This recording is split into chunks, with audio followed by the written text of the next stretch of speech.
Good morning, everybody, and welcome to episode 107 of the Ask the Coach show, where PingSkills answers your table tennis questions. Today in the show, we're going to talk about pushing with the new plastic ball, training versus matches, how the ball seems to hit the wood of the blade for Vincent, and Ma Long's incredible forehand. I'm Jeff Plum, and to help me answer all of your questions, and sitting right here beside me today is Alois Rosario. Welcome, Alois. Well, good morning, Jeff. And yes, we're here together today. We are. For episode 107. Indeed, because we're doing some filming last night. Pretty exciting stuff. Yeah, we did some filming. I've got a little muscle in my neck. I'm getting too old. He's just the worst. Like, did a couple of backhands. We were doing a backhand topspin video, and now his neck doesn't work. Yes. Oh, well. Let's move on. Indeed. All right. So, Alois, yesterday's PingSkills question of the day was, do you like playing against long pimples? Well, yeah. And for me, like at the start, I hated it.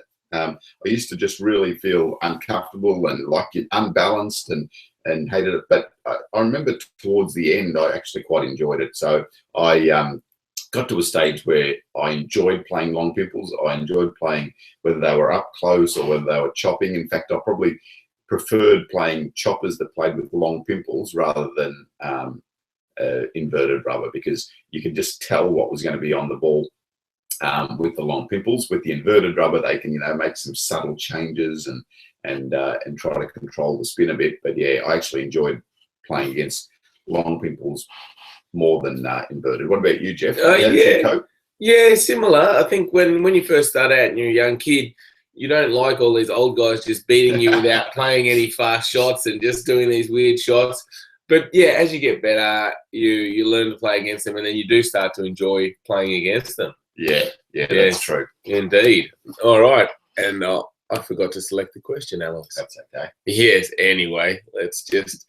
So, let's move on to the PingSkills question for today. And that is, what is the peak age for table tennis? And, because we had some interesting results from some recent tournaments, Alois. Yeah, so the Spanish Open and the German Open, the probably why we put this up there. So the Spanish Open hurts you when the Spanish guy, aged 52. 52? 52. That's older than you. That's older than me. Can you believe that? Won the doubles event at the Spanish Open. So, that's an incredible effort.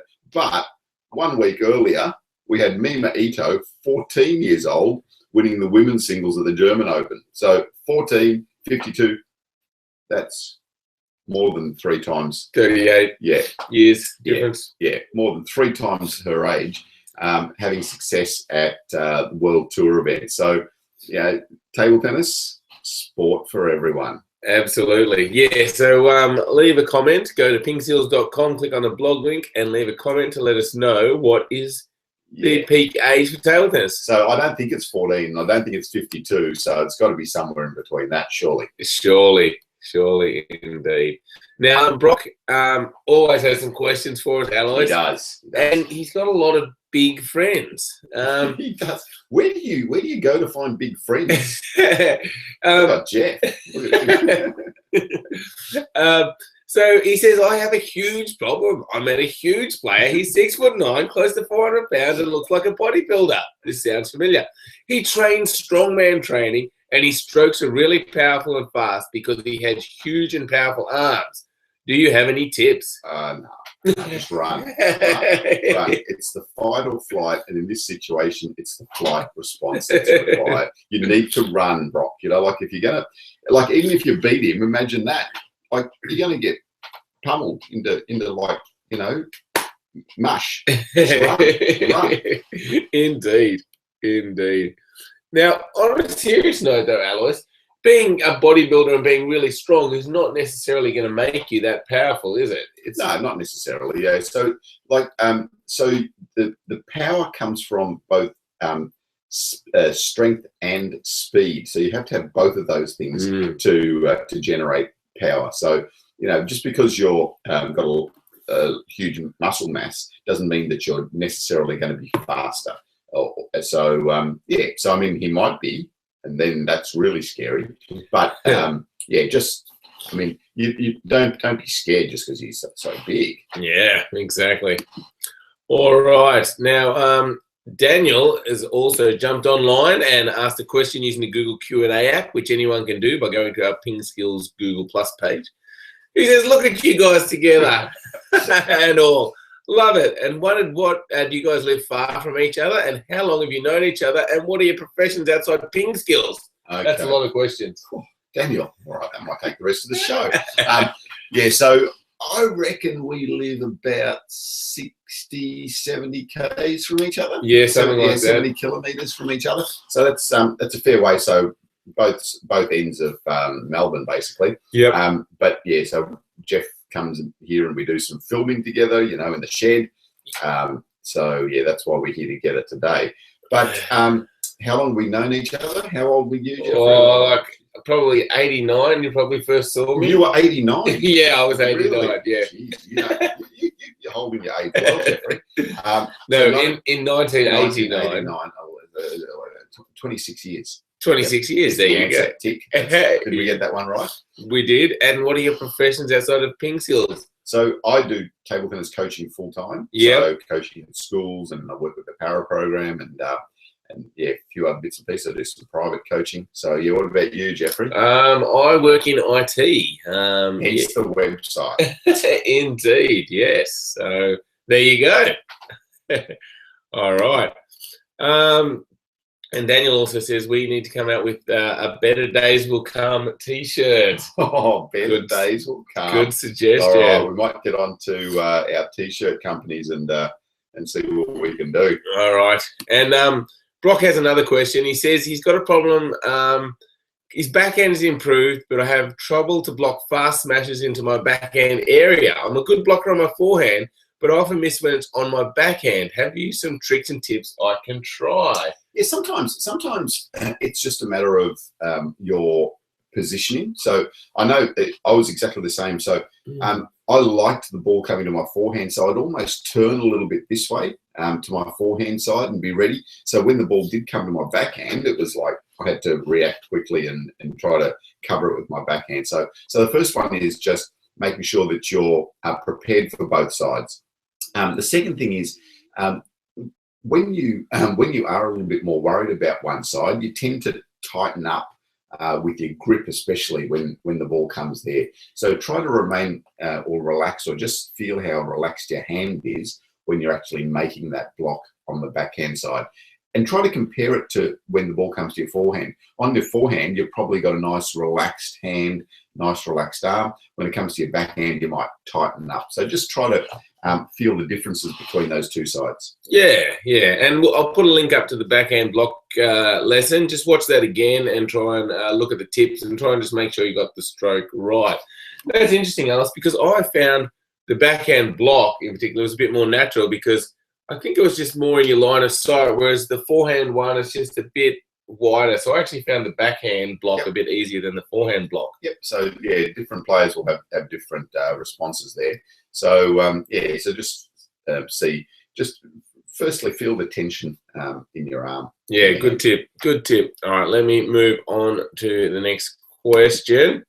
And the next question is, well, let's just have another look at this one from Brock. He's a big, strong guy, I think. We haven't seen him, but well, maybe he's not. He's got all these big, strong friends. Yeah, maybe he's just like a little tiny. Who knows? But he wants to know who would win in an arm wrestling match between you two, and do you think you could do it on the show tomorrow? Yeah.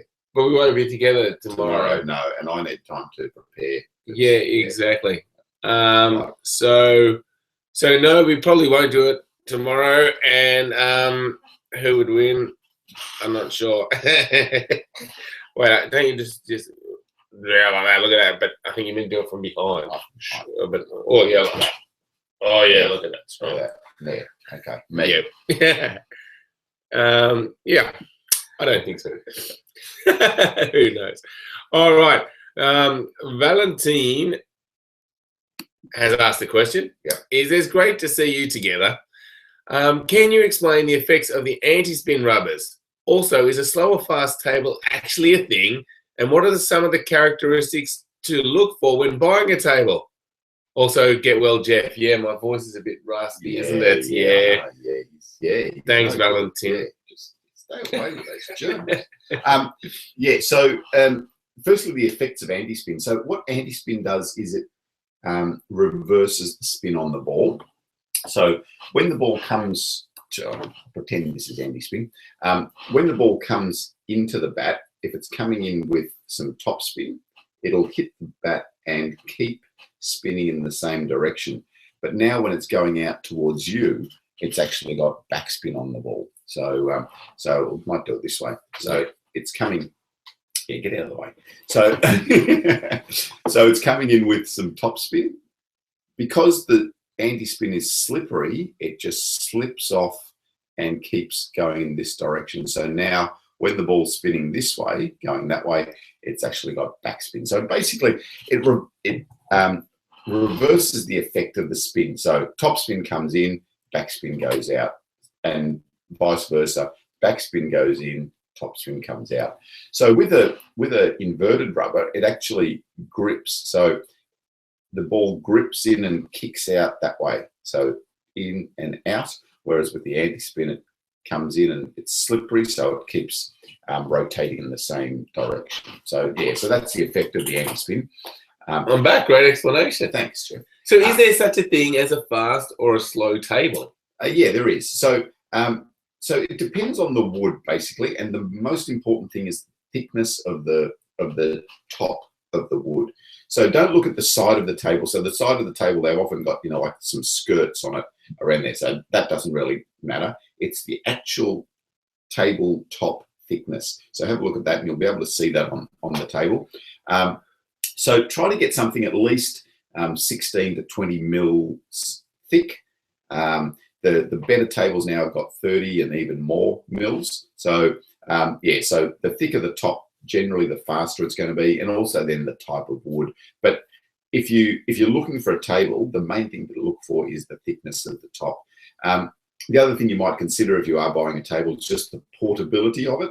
So how easy is it to pack up, to move out of the way, and to store, which might be issues for you. It might not. If you're keeping the table up all the time, then that's not such an issue. But if you have to pack it up and put it out like most of us do, then yeah, check out the wheels on it, how easy it is to fold up as well. Indeed. All right. Thanks for the question, Valentin.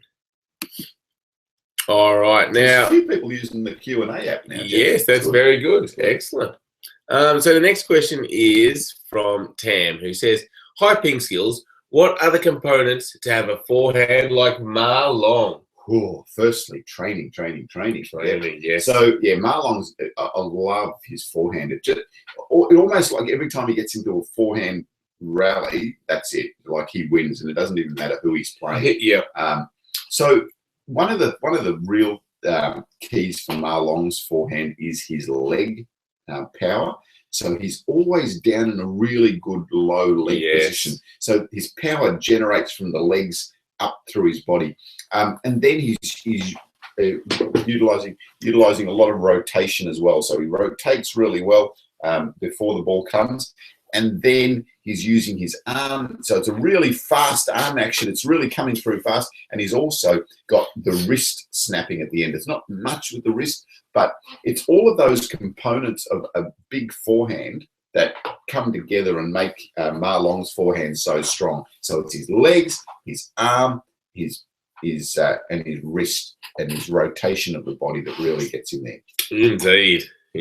So we've got a video on the advanced forehand topspin for our premium members. Yep. So we'll put a link on. Yeah, put a link onto there. Yes, and that is a good point, Alois. We do have a premium membership, so if you're interested in getting better, try out the premium membership. There's lots of good videos there for you. Whole series on serving, whole series on receiving, on training. Plus, we have like a 52-week training plan for you to help you get better, and we'll send out regular emails to tell you what to focus on. You know, we break it up into 4-week components to focus on different things. So 1 week, one block will focus on consistency. one on third ball attack, one on tournament preparation towards the end. So, yeah, lots of great videos there. So if you're considering it, how do you sign up? You go to pingskills.com and you click on your own My Info and you'll find all the options there. Or if you get to a premium video, it'll say find more information and then it'll tell you all about the premium I didn't have to do that. I got a free one, Jeff. Sign me up. That's great. I did. Very good. All right. Now, Vincent Alois has a question, and Vincent says, sometimes when I hit the ball, I can hear it hit the wood. Does this mean I have to get thicker or harder rubber? Yeah, so what happens is that if you have a look at the side-on view, so the ball sort of goes in and really sinks into the rubber, and it feels like it's then hitting into the wood, which is behind it. So there.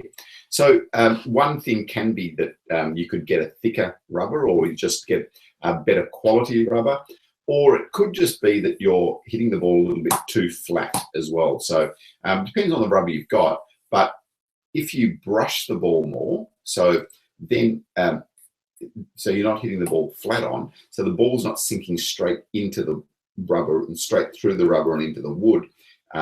It's more brushing rubber and it's got more rubber behind it. So that might be the answer. So just a brushing contact will get rid of that woody sound as well. So it depends on the rubber you're using. So it could be the rubber, get a thicker sponge, or think about just brushing the contact a little bit more. Yeah, excellent. Hopefully that helps you out, Vincent.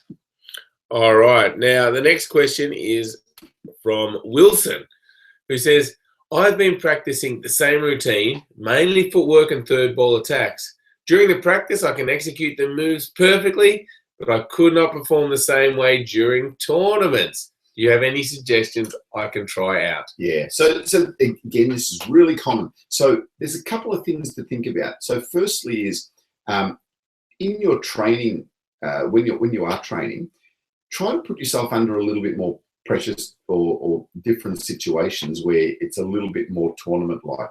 So, it's easy to, in the practice hall, to just go through your routines and just do them and be completely relaxed and easy. Put something on the line for when you're doing your drills, like even just in your head. So in your head, say to yourself, right, this rally, I'm going to get 6 balls on. And for every rally, I'm going to make 6 balls. Or if I get 6 balls on in this footwork drill, then I win the point. If I don't get 6 balls on, Jeff wins the point.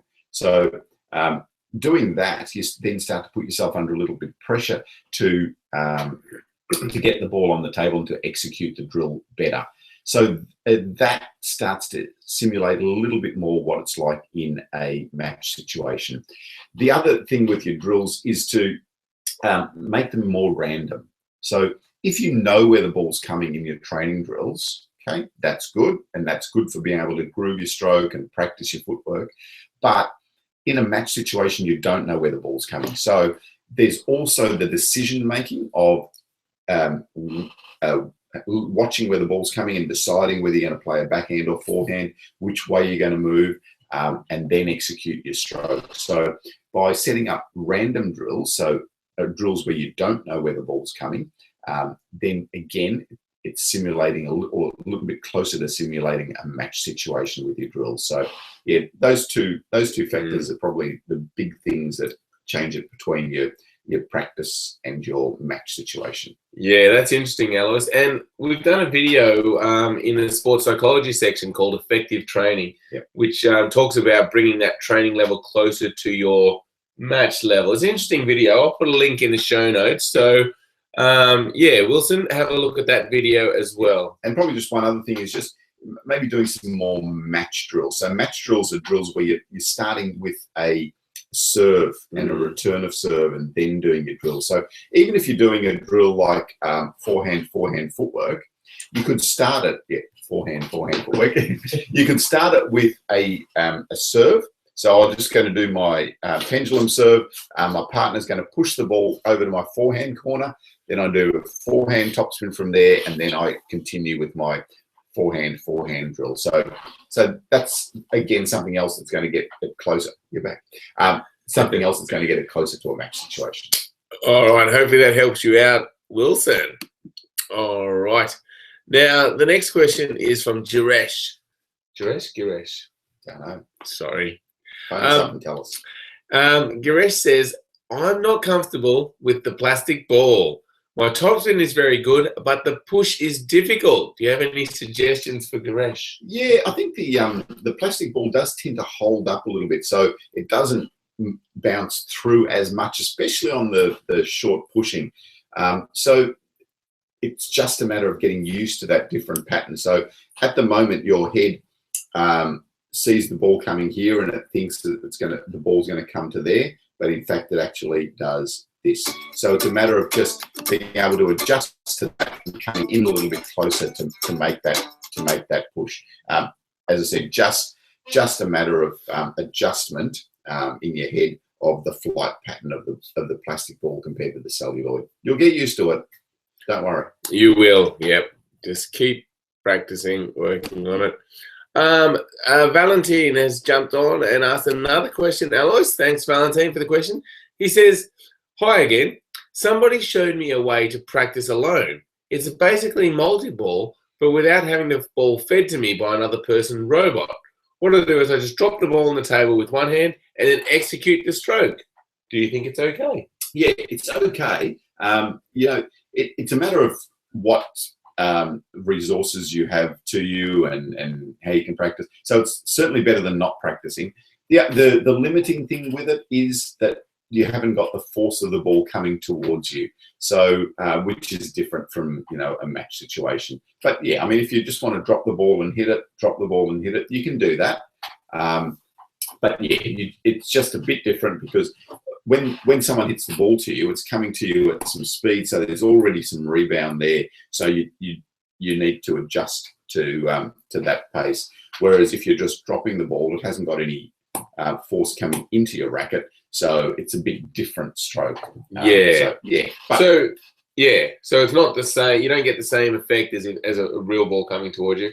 And I guess with multi-ball also you get to see someone hitting it off their racket and they can generate different spins and things like that. So I think multi-ball's better, but if you got nothing else, it's a good option. Absolutely. Yeah. I mean, as I say, it's better to hit the ball than not. I mean, the other thing is just hitting it against a wall. So if you're hitting it against a wall, at least the ball's coming back to you with a little bit of speed as well. So yeah, you can do that. Just set the table up against a wall. And just hit into the wall so that you've got that ball with a little bit of force. Okay. The racket. All right. Well, thanks for the question. We have got a lesson on practicing alone. So. We do. I will put a link in the show notes. Yeah. All right. Well, that wraps up the show. Let me cue some music to which I tried to do before. Cue the music. And don't know if you can hear that or not. Let me turn up the volume. All right, and that wraps up episode 107 of the Ask the Coach show. Thanks very much, everybody. Okay. So, yeah, Valentine was just saying he does use the wall sometimes. That's great. Make sure you check out PingSkills.com. Sign up for our free newsletter. Lots of good resources. As I mentioned earlier, you can also check out our premium membership. And thank you, everybody, for your questions. And thank you, Alois, for answering all of them. Thank you. Tomorrow morning. We will. Indeed. See ya. Bye.